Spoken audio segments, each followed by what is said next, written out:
Paano? Tayo na po natin. Importante sa akin dito ngayon. Doc Agnes, importante sa amin. Nagando sila kanila. Oo, nandun siya. Siya may andan na, pero hindi niya pinakita sa akin yung warrant of arrest.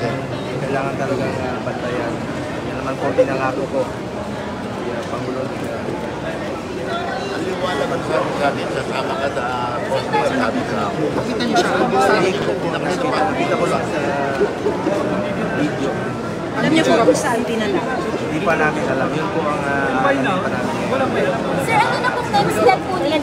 Saan na kayo And of papunta course, ngayon? sumusunod naman sa batas si Pangulong Duterte. He is 80 years old. 80 years old na po si Tatay.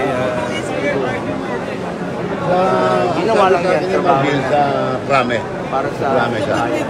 Surprise pa kayo kasi ang lawyers arrest na ginawa I think nandun siya, kasama na yata si... In-expect na po namin kami kasama. Marami na po kaming naririnig ng mga nakaraang araw. Sabay po ba kayong dumating sa Bongko? Hindi. Hindi nga ako pinapasok dito eh. Okay. Actually, pinagbawalan kami. Doktor, kasama ko yung ambulansya. Dahil importante nga sa akin yung kalusugan niya.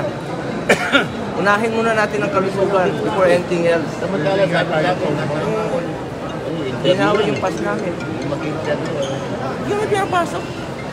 Hanggang VIP, sir, hindi kayo pinapasok. Hindi kami pinapasok. Hindi kami, mga doktor niya, dala namin yung ambulansya.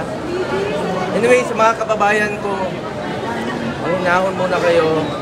Tayin muna natin, alamin muna natin yung katotohanan. Yun lang pong pakiusap ko sa inyo lahat.